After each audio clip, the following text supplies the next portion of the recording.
말을 조심해라. 행동이 될 것이다. 행동을 조심해라. 습관이 될 것이다. 습관을 조심해라. 인격이 될 것이다. 인격을 조심해라. 운명이 될 것이다. 마거릿 대처. 안녕하세요. 게이트 오브 위즈덤 채널입니다. 이번에 낭독해드릴 도서는 인생의 변화는 말투에서 시작된다 입니다. 지은이는 중국인인 황시투안이고 옮긴이는 정영재님입니다. 출판사는 미디어숲입니다. 지은이에 대해 간략하게 설명드리겠습니다. 베테랑 심리학 멘토, 20여 년간 실용 심리학에 전념해 심리학 이론을 기업 관리, 결혼, 가정, 자녀 교육 등에 성공적으로 접목했습니다. 중국의 유명 심리학 플랫폼인 이실리를 창립하고 투자하여 재미있고 따뜻한 실용적인 방식으로 사회와 조직, 그리고 개개인에게 가치 있는 심리학 서비스를 제공하고 있습니다. 또한 지휘창싱, 우한심 등의 심리학 단체를 만드는 데도 투자했습니다. 지은 책으로 모든 관계는 나에게 달려있다. 아나무인 때문에 권층 돌파 등이 있습니다. 다른 사람을 바꾸고 싶다면. 나는 책을 여러 권 냈고 모두 판매량이 나쁘지 않았다. 그런데 뛰는 놈 위에 나는 놈이 있다고 했던가. 미국 도서 시장에는 일주일 만에 무려 20만 권이나 팔린 책이 있다. 순간 부러운 마음에 제목부터 살펴보게 됐다. 여러분도 무슨 책인지 궁금할 것이다. 이 책의 제목은 30일 만에 당신의 아내를 변화시키는 방법이다. 아마도 당장 찾아서 읽어보고 싶겠지만 찾지 못할 것이다. 그 대신 30일 만에 당신의 인생을 변화시키는 방법으로 검색해야 이 책을 찾을 수 있다. 왜일까? 사실 이 책은 출간 당시 제목 중 라이프를 와이프로 잘못 기재하는 실수를 저질렀다. 출간된 지 일주일이 지난 후에야 오타를 발견했다. 출판사는 황급히 책을 회수해 원래 제목으로 바꿔서 시장에 내놓았다. 그러자 이해할 수 없는 일이 벌어졌다. 30일 만에 당신의 아내를 변화시키는 방법은 일주일에 20만 권이 팔렸는데 30일 만에 당신의 인생을 변화시키는 방법은 한 달 동안 2권밖에 팔리지 않은 것이다. 20만 권과 2권, 그야말로 하늘과 땅 차이다. 그 까닭은 무엇일까? 사람들은 모두 자신을 변화시키기보다 남을 더 변화시키길 원하기 때문이다. 그래야 내가 좀 더 살기 편하다. 물론 우리가 남을 변화시키고 싶어 하는 데에는 상대방이 자신의 잘못을 인지하고 개선하여 더 나은 삶을 살아가게 하려고 라는 나름 타당한 이유도 있다. 엄마가 아이의 좋지 않은 생활 습관을 바꾸고 선생님이 학생의 적극적이지 못한 학습 태도를 바꾸고 부부가 서로의 부정적인 면을 바꾸며 사장이 직원의 비효율적인 일, 처리 방식을 바꾸는 것 모두 마땅히 해야 할 일이긴 하다. 그렇지만 지나치게 직설적으로 의견을 제시하면 상대방은 귀담아 듣지 않을 것이고 되려 갈등만 조장하게 된다. 어느 부부의 결혼 생활을 상담해 준 적이 있는데 그들의 상황이 매우 특이했다. 아내는 중국과학기술대학교 영재반 출신의 천재였고 어린 나이에 바로 대학교에 진학했다. 졸업 후 그녀는 안정적인 직업을 구해서 어릴 때 누리지 못했던 자유로운 생활을 즐기기 시작했다. 남편은 지방대 출신이고 아내만큼 눈부신 학력을 가지진 않았지만 사업이 나쁘지 않게 성장하고 있었다. 하지만 그는 아내의 여유로운 삶을 탐탁지 않아 했고 결국 참다 못해 그녀에게 이렇게 말했다. 당신이 한때 잘 나갔다고 해서 지금 이렇게 발전 없이 살아도 되는 것은 아니야. 지금 당신은 지방대 출신인 나보다도 못하잖아. 이 말을 들은 아내는 화가 머리끝까지 치솟아서 이렇게 맞받아쳤다. 당신이 지금 하는 그깟 사소한 일로 나한테 뭐라 하는 게 정말 어이가 없네. 아침부터 밤늦게까지 일해봤자 겨우 몇 푼 버는 주제에. 이렇게 악담이 오가며 화목했던 가정은 풍비박산이 났고 부부는 이혼에 이르렀다. 폭언으로 인해 생명을 잃을 때도 있다. 2019년 4월 상하이의 17살 소년, 다리에서 투신 자살이라는 뉴스로 세간이 떠들썩해진 적이 있었다. 사건의 경위는 간단했다. 당일 낮에 소년은 학교에서 친구들과 다뤘는데 그 사실을 안 그의 어머니가 소년을 태우고 집으로 가는 길에 그를 나무랐다. 정확히는 알 수 없지만 아마도 아이의 인격을 모독하는 심한 말을 던졌을 것으로 추측된다. 아무튼 어머니의 꾸짖음에 차가 신호등에 걸려 잠깐 정차한 사이 소년은 뒷좌석 차 문을 열고 다리 난간으로 달려가 곧장 뛰어내렸다. 그 짧은 몇 초 사이 꽃다운 청춘이 지고 말았다. 아이의 어머니는 아들의 뒤를 황급히 쫓아갔지만 결국 잡지 못하고 자리에 주저앉아 대성통곡할 수밖에 없었다. 얼마나 비통하고 후회될지 감히 상상할 수 없다. 남에게 좋은 말을 해주는 것은 포백배와 비단보다 따뜻하고 남에게 상처 입히는 말은 폭격창으로 찌르는 것보다도 깊다. 는 말이 있다. 좋은 말은 강한 추진력을 지니고 폭언은 거대한 파괴력을 지니고 있다. 좋은 마음으로 의견을 냈을지라도 관계를 송두리째 망쳐버리거나 심지어 사랑하는 사람을 다치게 할 수도 있다. 사람은 늘 상대방이 틀렸다고 전제하며 자신이 옳다는 것을 증명하려고 노력한다. 자신을 피해자로 여기고 어떻게든 자신의 무고함을 증명하려는 관성이 있다. 왜 일 처리를 똑바로 못해? 방금 청소했는데 너 때문에 또 더러워졌어. 당신은 내 생각을 전혀 하지 않아. 넌 항상 나한테만 그래. 뭔가 익숙한 말들이지 않은가? 누구나 이런 말을 했거나 들어왔을 것이다. 때론 우리는 직접 표현하지 않아도 무의식 중에 상대의 잘못을 더 크게 여기고 책임을 전부 떠넘겨버리곤 한다. 잊지 말자. 근거도 존중도 없이 질책받고 싶어하는 사람은 아무도 없다. 일방적으로 잘못을 떠넘기는 것은 상대방의 반항심만 초래할 뿐이다. 내가 존경하는 미국의 소통 전문가 더글러스 스톤은 저서 우주인들이 인간관계로 스트레스 받을 때 우주정거장에서 가장 많이 읽은 대화책에서 자신이 직접 겪은 에피소드를 소개했다. 어느 출근길, 더글러스는 좁은 도로에 택시 한 대와 승용차 한 대가 서로 대치하면서 길을 막고 있는 상황을 목격했다. 그 누구도 양보하지 않으려 했고 도로는 계속해서 정체되고 있었다. 더글러스는 차에서 내려 택시기사에게 다가가 이렇게 말했다. 기사님, 제가 보기에 두 분 중 기사님만 전문 운전사인 듯한데 운전 실력이 없으면 이 좁은 골목길을 도저히 빠져나갈 수 없을 것 같습니다. 저 사람은 분명 차를 못 뺄 것 같은데 번거로우시겠지만 기사님께서 차를 빼줄 수 있으신가요? 택시기사는 더글러스를 힐끗 보더니 고개를 끄덕이며 어휴, 그래요. 이건 나밖에 못하지. 라고 말한 뒤 곧장 택시에 올라 후진해서 골목을 빠져나갔다. 만일 더글러스가 택시기사에게 양보할 줄 몰라요? 가정교육을 어떻게 받은 겁니까? 그런 정신으로 무슨 택시기사를 합니까? 라고 말했다면 어떻게 됐을까? 작게는 말다툼에서 크게는 몸싸움으로 번지지 않았을까? 더글러스는 잘잘못을 따지지 않고 택시기사를 운전 능력이 뛰어난 사람으로 치켜세웠다. 그는 능력 있는 사람이 양보도 할 수 있다라는 가설을 세웠고 택시기사에게 이 가설을 기꺼이 받아들여 양보할 수 있게 했다. 여기서 중요한 점은 바로 자신의 잘못을 인정하고 싶어 하는 사람은 없다는 것이다. 상대의 잘못을 고쳐주고 싶어서 직접 잘못을 지적한다면 아무리 좋은 마음으로 말했다고 하더라도 상대는 기분이 나쁠 수 있다. 반대로 우선 상대가 옳다고 가정한 다음 그에게 그가 더 나아질 수 있다고 말하면 그는 선뜻 당신의 의견을 받아들일 것이다. 모든 사람은 자신이 옳다는 것을 증명하고 싶어 하기 때문이다. 자신이 옳다는 가정에서만 사람은 더 좋게 변화될 수 있다. 이것이 바로 사람을 변화시키는 지혜이다. 데일 카네기는 논쟁에서 이기는 유일한 방법은 논쟁을 피하는 것이라고 말한 바 있다. 논쟁은 가장 불필요하고 피해야 할 소통 방식이다. 그러나 만일 상대방이 정말 잘못을 저질렀고 그것을 바꾸고 싶다면 어떻게 해야 할까? 잘 봐. 내가 틀렸다는 것을 내가 증명해 줄게. 보통 사람들이 자주 하는 말이다. 그렇게 애써 상대방의 잘못을 증명하는 과정에서 우리는 쉽게 말다툼을 하게 된다.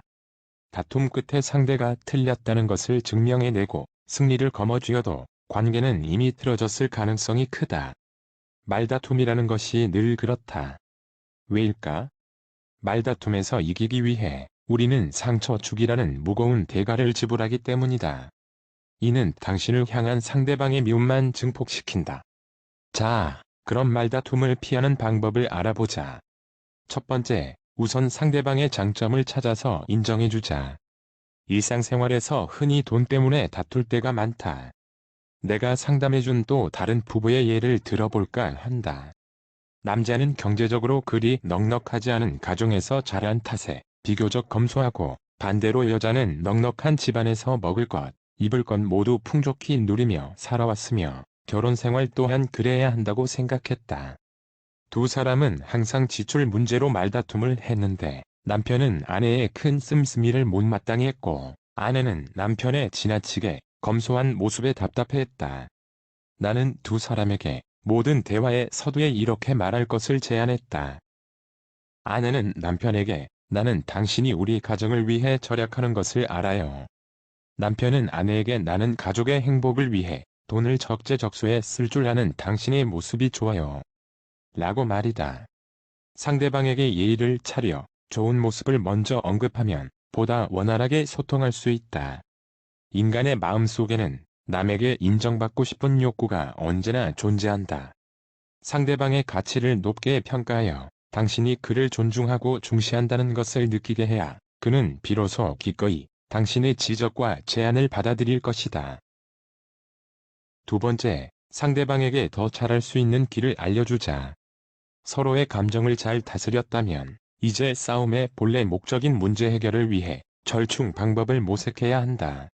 다시 좀 전 부부의 사례를 예로 들어보자. 이렇게 이야기하면 상황은 훨씬 좋아질 것이다. 여보, 나는 한 방면에서 돈을 써야 좀 더 자신감이 붙을 것 같고 더 행복할 것 같아요. 여보, 나는 당신이 그런 쪽으로 돈을 쓰는 것을 반대하지 않지만 같은 스타일의 가방을 색깔별로 다 살 필요는 없다고 생각해요.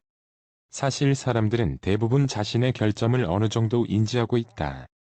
좋은 분위기에서 부드러운 말투로 조언한다면 상대방은 기꺼이 조언을 받아들인다. 세 번째, 미래를 내다보자. 서로를 이해했고 공감대가 형성되었다면 이후에 같은 문제로 다툴 일은 없어야 한다. 그래서 함께 앞날에 관해 대화하는 것은 필수다. 많은 사람이 사건이 해결된 후 내가 앞으로 더 잘할 것이라고 믿어. 이제 내가 나를 실망시키는 일은 없을 거라고 생각해. 같은 말을 주로 한다. 앞날에 관한 이야기는 맞지만 배우자에게 할 말로는 적합하지 않다. 이보다는 두 사람이 함께 의논해서 후환을 끊을 수 있는 구체적인 방법을 찾아내는 것이 더 이상적이다. 예를 들어 우리 계좌 하나를 정해서 온전히 저축용으로 사용하는 것은 어떤가요? 그러면 앞으로 확실히 걱정이 줄어들 것 같아요. 말의 기술은 어디서든 사용할 수 있다. 이 기술을 터득하고 습관화하면 당신이 바라는 대로 상대방이 변화하려는 것을 보게 될 것이다. 상대방에게서 장점이라고는 눈을 씻고 봐도 보이지 않는데 어떻게 하나요? 이렇게 묻는 사람이 있을지도 모른다. 중에 양이, 양 중에는 음이 있대. 무슨 일이든 두 존재는 서로 보완하며 발전하므로 우리가 찾으려 한다면 반드시 발견할 수 있다. 옷차림을 예로 들어보자. 만약 어떤 사람이 완전히 해진 옷을 입고 심지어 씻지도 않아서 더럽다면 우리는 그 속에서 그의 어떤 장점을 찾을 수 있을까? 일단 옷에 신경을 쓰지 않는 것을 보니 검소한 사람으로 볼 수 있다. 또 그런 모습으로 아무렇지 않게 거리를 활보하는 것을 보니 다른 사람을 별로 의식하지 않는 용기와 당당함을 찾아볼 수도 있다. 그렇지 않은가?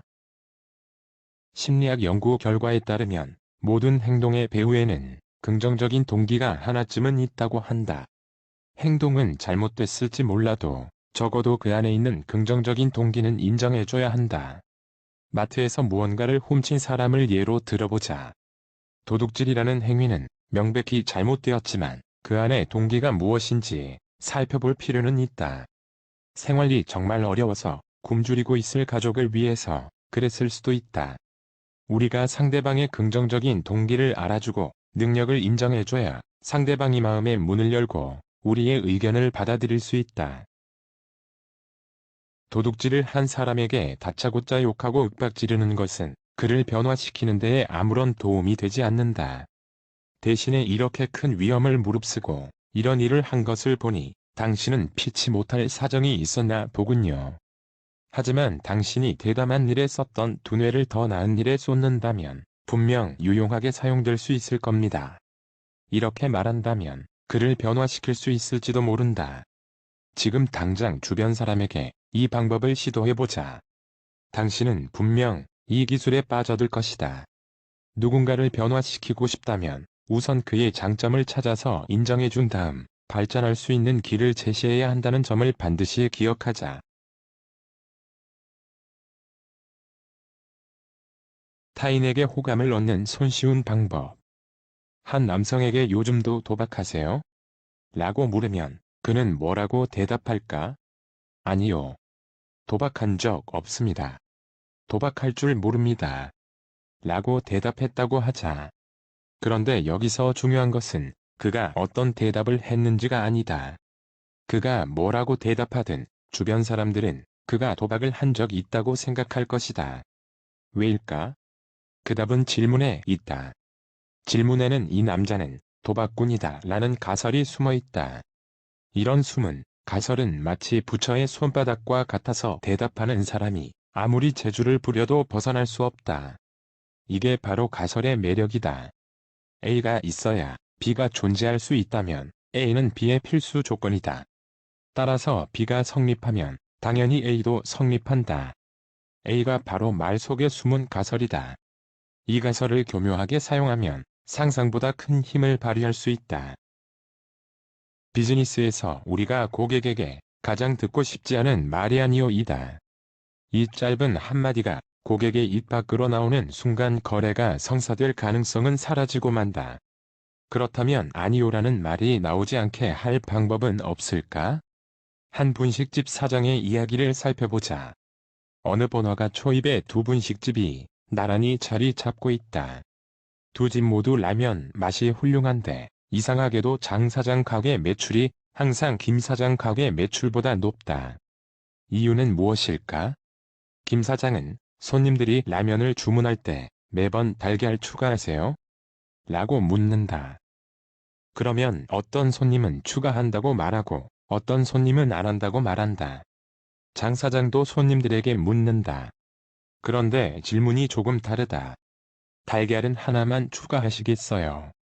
아니면 두 개 추가하시겠어요? 그러면 손님들은 왠지 모를 미안한 마음에 하나, 아니면 두 개 중에서 고르고 극소수의 손님만 안 한다고 말한다. 달걀 한두 개가 쌓여 자연스레 매출이 더 높아질 수밖에 없었다. 장 사장이 김 사장보다 달리 한 일은 한 가지다. 바로 손님들은 모두 달걀을 원한다는 가설을 세운 것뿐이다.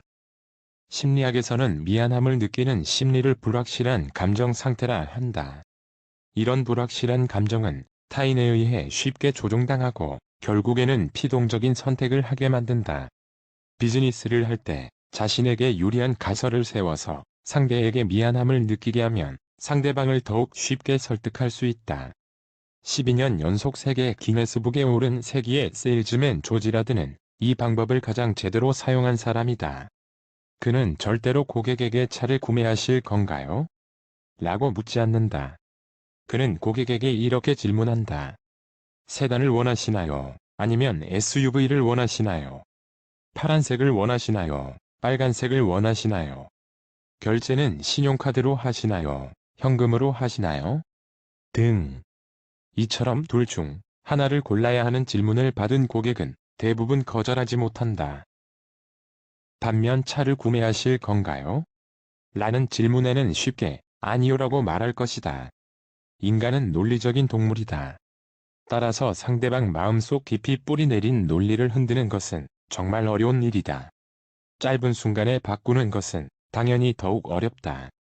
그러니 우리는 상대방이 받아들이기 쉬운 가설을 제시해야 한다. 그 가설이 받아들여지면 이어서 제시하는 내용은 더 쉽게 받아들일 것이다. 퇴근 후 집에 돌아가 아이를 보자마자 숙제했어, 안 했어? 라고 묻자 아이의 표정이 순식간에 굳었다. 왜일까? 이 질문의 뒤에는 너는 피동적인 아이야라는 가설이 숨어있기 때문이다. 아이는 숙제를 다 했더라도 당신의 그런 질문에 억울함을 느끼게 된다. 질문을 살짝 바꿔보자. 오늘 숙제는 몇 시에 다 끝내니? 이 질문 뒤에는 너는 스스로 할 일을 하는 아이이고 매일 발전하고 있어 라는 가설이 숨어있다.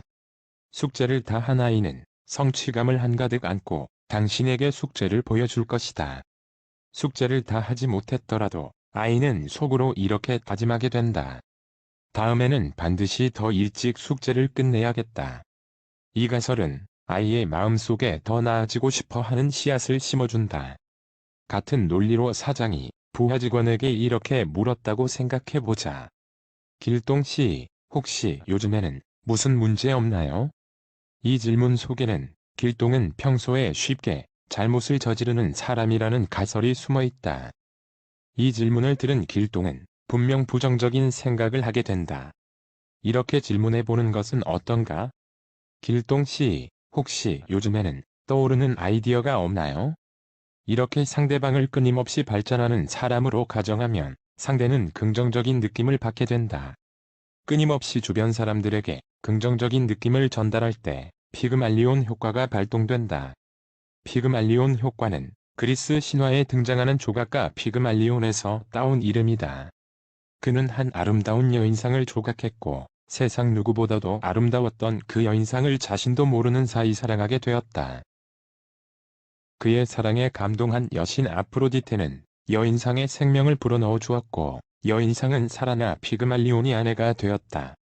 칭찬과 신뢰, 그리고 기대는 누군가를 변화시키는 능력을 발휘한다는 것이 바로 피그말리온 효과이다. 신뢰와 칭찬을 얻은 사람은 사회의 지지를 받는다는 느낌을 받게 되고 이로 인해 자신의 가치를 더 높이기 위해 노력하게 된다. 그뿐 아니라 자존감이 높아지고 자신감도 가지게 되며 더욱 적극적으로 발전하고자 하는 동력을 얻게 된다. 그렇게 그는 상대방의 기대에 부응하게 되고 이러한 사회적 지지가 이어진다.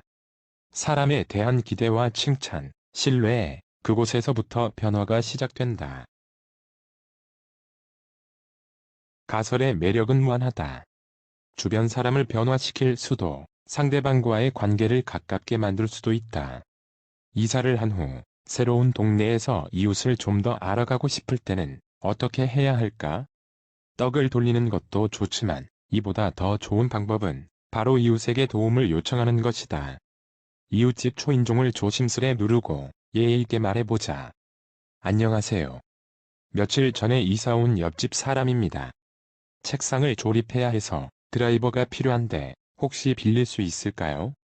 이 질문 속에는 어떤 가설이 숨어 있을까?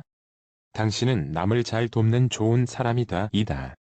상대방은 자신을 향한 당신의 신뢰를 그 또한 당신을 신뢰할 것이다. 그러면 자연스레 관계는 가까워지고 화목해진다.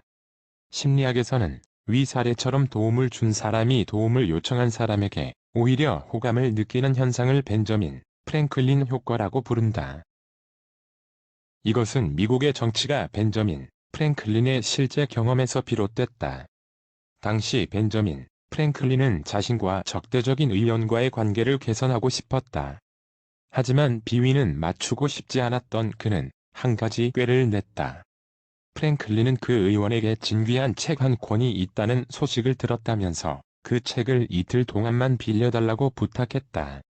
빌려준 책을 다 읽은 프랭클린은 이틀 뒤 의원에게 감사 편지와 함께 책을 돌려주었다. 이후 어느 한자리에서 마주친 두 사람은 함께 차도 마시고 이야기도 나누며 진실한 친구가 되었다. 책 한 권을 빌렸을 뿐인데 어떻게 이런 결과가 나올 수 있었을까? 이게 바로 가설의 힘이다. 도움을 요청하는 것은 다음과 같은 가설을 세우는 것과 같다. 상대방은 신뢰할 만한 사람이고 배울 만한 점이 많은 사람이다.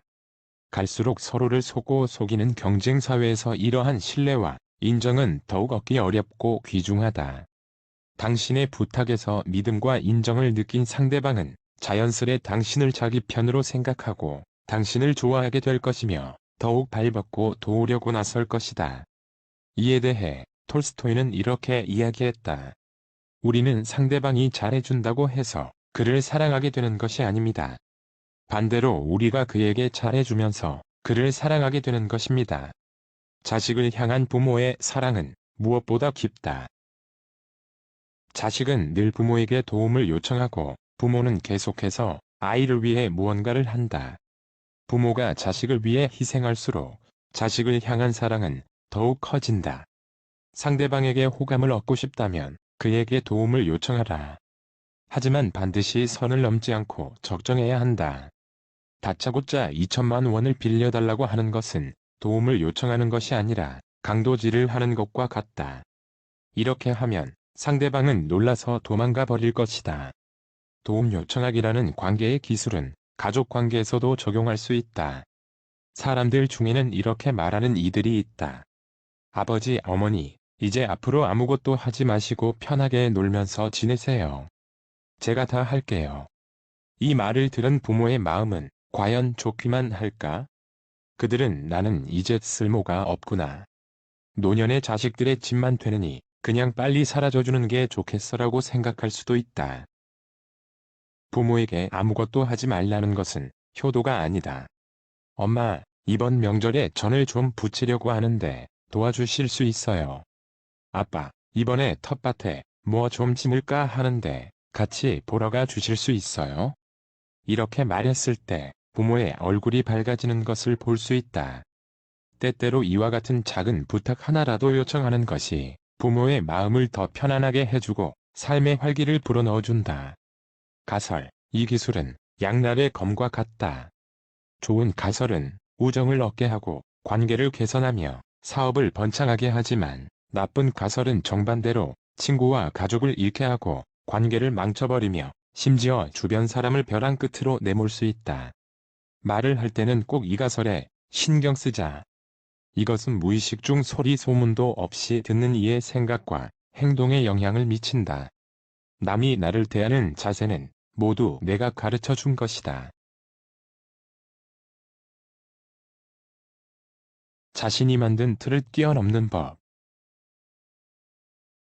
좋은 가설은 큰 자원이고 나쁜 가설은 사람을 해치는 독약이다. 가설은 마치 하나의 틀과 같다.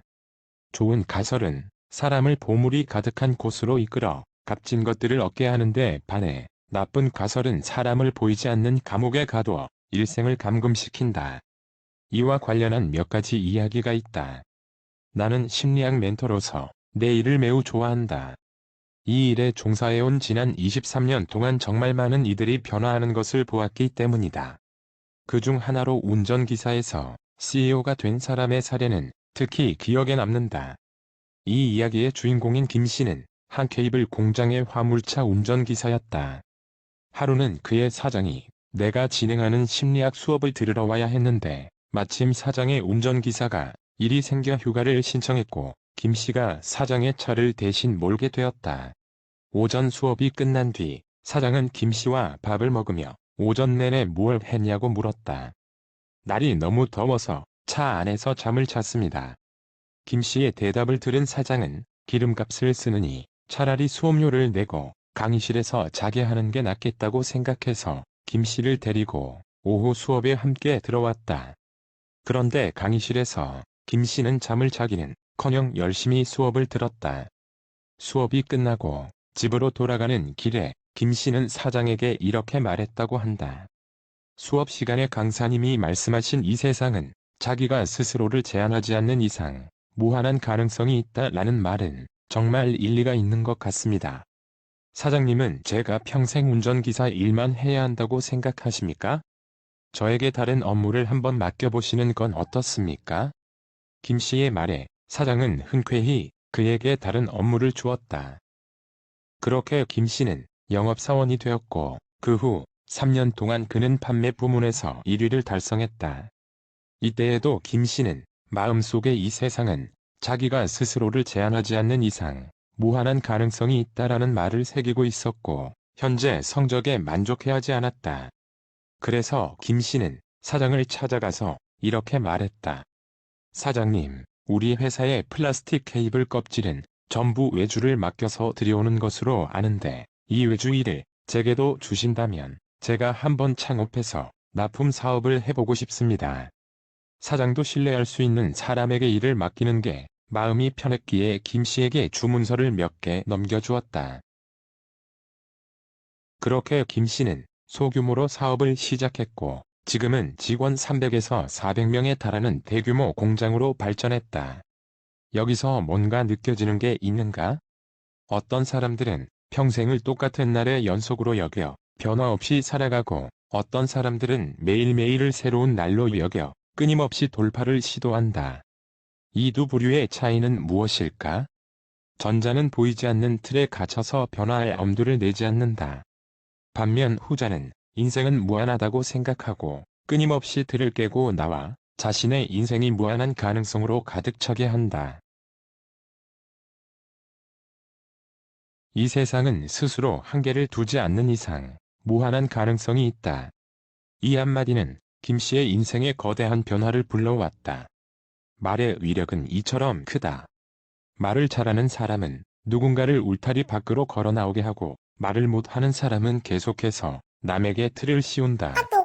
이 틀은 보이지 않는 족쇄와 같아서 자신이 묶인 줄도 모른 채 그저 신세 한탄만 하며 평생을 보내게 한다. 자신의 삶의 성과가 있길 바란다면 우선 이 보이지 않는 틀에서 벗어나야 한다. 많은 사람이 자원도 능력도 없다. 라는 말을 하며 자신을 원망하고 포기하는 핑곗거리로 삼는데 정말 그렇게 생각하는가? 어느 책에서 이런 이야기를 읽은 적이 있다. 아버지가 아들에게 근처에 있는 바위 하나를 옮겨오라고 시켰다. 하지만 아이의 힘으로 바위를 들기엔 역부족이었다. 그래서 아이는 아버지에게 바위가 움직이지 않는다고 말했다. 그러자 아버지는 아이에게 물었다. 최선을 다했니? 뭔가 최선을 다한 것 같지는 않았던 아이는 다시 가서 온 힘을 다해 바위를 들어보려 했지만 결국 바위는 꼼짝도 하지 않았다. 아이는 울먹이며 아버지에게 말했다. 정말 최선을 다했는데도 안 돼요. 그때 아버지는 아이에게 흥미로운 말을 들려주었다. 정말 최선을 다했니? 내가 계속 내 곁에 있었는데도 너는 한 번도 도움을 요청하지 않았잖니?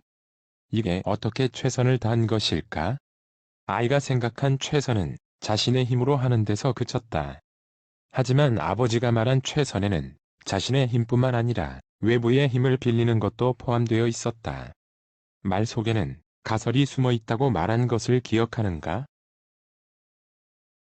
아이의 마음 속에는 자신도 모르게 이러한 가설이 세워졌다. 최선은 자신의 힘만으로 하는 것이, 가설은 하나의 틀이다. 아버지는 아이의 이러한 틀을 깨주었고 스스로 제안해둔 틀에서 걸어 나오게 했다. 한 사람이 자신을 속박한 틀에서 벗어나면 그때부터는 무궁무진한 자원을 쓸 수 있다. 이미 최선을 다했는데도 안 돼요. 위의 이야기는 나에게 깊은 감동을 주었다. 나는 아주 낙후된 농촌에서 태어나 어렸을 때부터 어려운 가정 환경에서 자란 데다 어머니가 매우 검소한 분이어서 각종 틀에 묶여 살아왔다.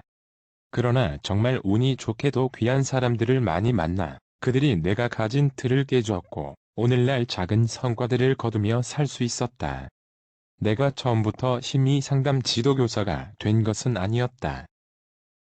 오늘날 이렇게 강단에 서서 지도할 수 있게 된 것은 어느 선생님의 한마디 말 덕분이었다. 나는 원래 심리 상담 교육을 이수했지만 상담센터에서 홍보하는 업무를 맡고 있었다. 그러던 어느 날 그 선생님이 나에게 직접 수업을 진행해 보겠느냐고 물었다.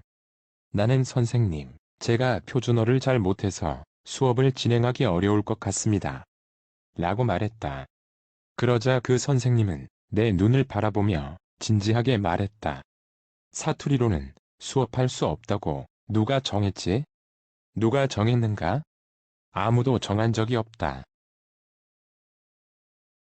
그래, 우리말 한마디 못하는 외국인들도 와서 강연하는데 사투리라고 안 될 게 뭔가 생각이 여기까지 미치자 나는 용기를 내어 강단에 한 번, 두 번 올랐고 그렇게 심리 상담 지도교사로 성장할 수 있었다.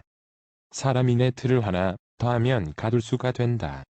틀 속에 있는 사람은 마치 감옥에 가두어진 사람처럼 아무것도 할 수 없다. 이미 최선을 다했는데도 안 돼요.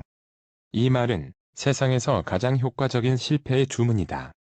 이 말은 스스로에게 불가능이라는 틀을 씌운다. 이 틀 속에서 우리는 노력하기를 포기하고 실패를 당연하게 받아들인다. 사람은 자신이 맞다는 것을 증명하고 싶어 하므로 마음속 틀에 맞춰 행동하게 마련이다. 그러다 보면 자연스레 무미건조한 삶을 살게 되는 것이다. 친밀감을 높여주는 비언어적 소통 방법. 청나라 황제 강희제는 중국사에서 몇 안 되는 명군으로 백성을 살피며 훌륭한 정치를 펼쳤다. 하지만 이런 그에게도 권력을 남용했던 시절이 있었다. 강희제는 말년에 괴상한 성질을 부렸다고 한다.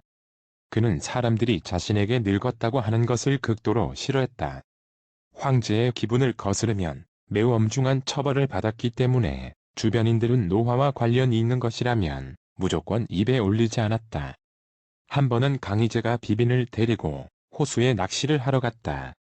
얼마 지나지 않아 낚싯대가 움직였고 그는 황급히 낚싯대를 들어올렸다.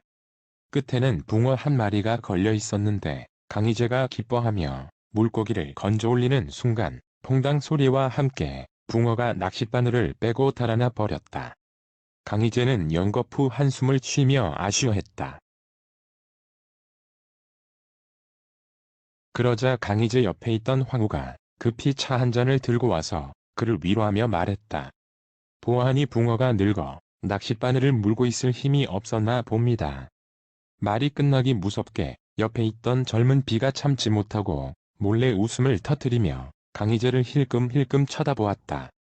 강희제의 안색은 굳어졌고 즉시 그 비녀를 버려진 궁으로 쫓아냈다. 늙은이라는 말을 한 건 황후인데 어째서 아무 말도 하지 않고 웃기만 한 비가 쫓겨났을까? 강희제가 이러한 결정을 내린 것은 황후와 비의 몸짓 언어에서 서로 다른 내용을 일관했기 때문이다. 몸짓 언어는 의사소통의 하나로 주로 말을 할 때 수반되는 손짓, 발짓, 몸짓, 눈짓 등의 비언어적 의사소통을 말한다. 황후의 몸짓 언어는 자신에 관한 관심이었지만 비의 몸짓 언어는 자신을 향한 비웃음이었다.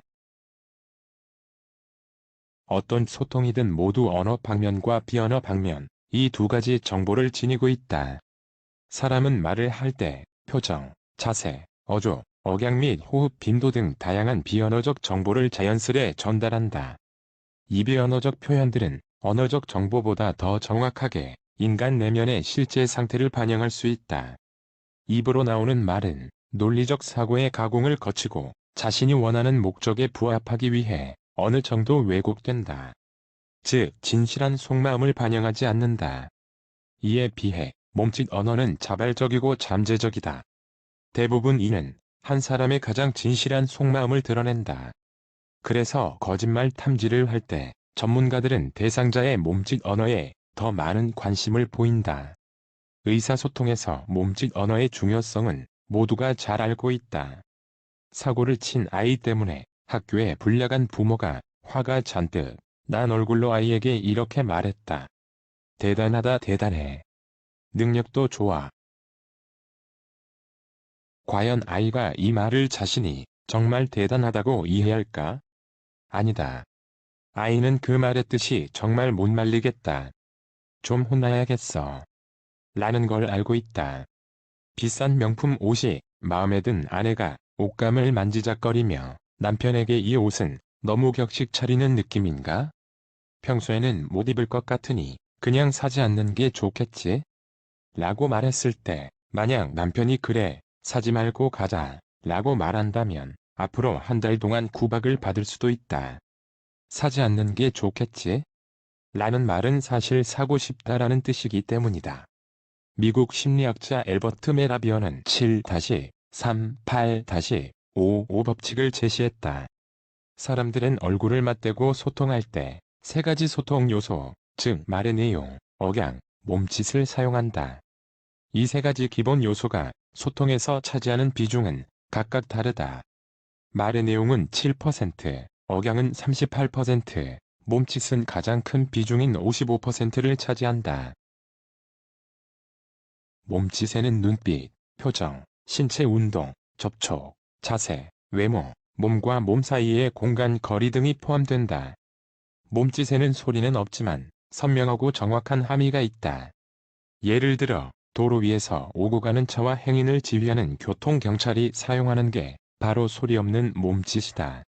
서점에서 꼬마 친구가 까치발을 하고 책장 높은 곳에 있는 책을 꺼내려 하고 있다.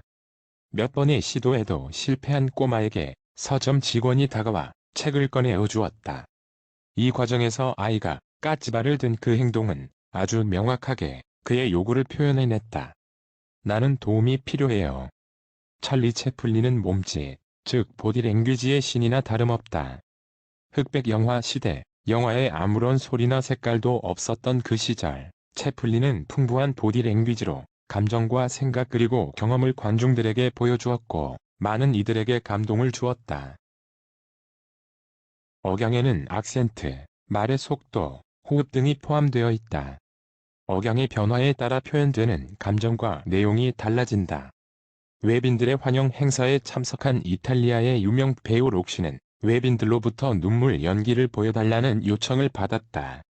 그래서 그는 이탈리아어로 대사를 치며 연기를 하기 시작했다.